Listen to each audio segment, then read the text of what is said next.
Hi! இன்னைக்கு ஒரு டிஃப்ரெண்ட்டான டே. ஏன்னு பார்த்தீங்கன்னா, என் ஹஸ்பண்ட்க்கு இன்னைக்கு நைட் ஷிஃப்ட்டு ஃபர்ஸ்ட் டைமா. மேக்ஸிமம் அவங்களுக்கு டே ஷிஃப்ட் தான் இருக்கும். இன்னைக்கு ஒரு நாள் நைட் ஷிஃப்ட் இருந்துச்சு. ஸோ நானும் என் பையனும் இன்னைக்கு தனியா தான் இருக்க போறோம். அவங்களே எங்களுக்கு ஈவ்னிங் தான் சொன்னாங்க. ஸோ ஈவ்னிங்க்கு மேல தனியா பையன சமாளிக்கிறது கொஞ்சம் கஷ்டம் தான். ஸோ புதுசா ஏதாவது பண்ணா இன்ட்ரெஸ்ட்டா இருப்பான் அப்படின்னு சொல்லிட்டு எச் ப்ரொடக்டிவ் ஸ்டெப்லாம் எடுத்து நான் ஓட்டிட்டு இருந்தேன். இப்போ பார்த்தீங்கன்னா, அவன் பண்ண மீதி இருக்க வேஸ்ட்லாம் எடுத்து அவனே டஸ்ட்பின்ல போடு, கிளாப் பண்ணு அப்படின்னு ஜாலியா பண்ணிட்டு இருந்தான்.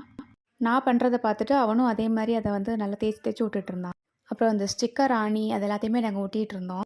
அப்புறம் வந்த ப்ராடக்ட் எல்லாமே அது இடத்துல செட் பண்ணோம். அப்படியே எங்களுக்கு ஃபுல்லா அன்னைக்கு 2 ஹார்ஸ் கிட்ட ஓடிடுச்சு. இதெல்லாம் தேமுல நாங்க போட்ட ஆர்டர். அப்புறம் நாங்க டின்னர் முடிச்சுட்டு கொஞ்ச நேரம் அவன் பசில்ஸ், டாய்ஸ்லாம் வச்சு விளையாடிட்டு இருந்தான். நைட் டைம்ல தான் என் பையன் ஃபுல்லா அவங்க அப்பா கூட விளையாடுவான். ஸோ ரொம்ப போர் அடிக்குதுன்னு சொல்லிட்டு யூனிகார்ன் மூவி ஃபர்ஸ்ட்டு போட்டு விட்டேன். அவனுக்கு அது கொஞ்சம் இன்ட்ரெஸ்ட்டா இருக்க மாரி தெரியல. அப்புறமா அந்த ரெட் பிக் டாக் அப்படின்னு சொல்லிட்டு நெட்ஃப்ளிக்ஸ்ல ஒரு படம் இருந்துச்சு. அத பார்த்தோம். டாக் படம்னாலும் ரொம்ப ஜாலியா என்ஜாய் பண்ணான். அப்ராட்ல ஃபர்ஸ்ட் டைமா ஒரு ஃபுல் டே தனியா இப்படி தான் எங்களுக்கு போச்சு.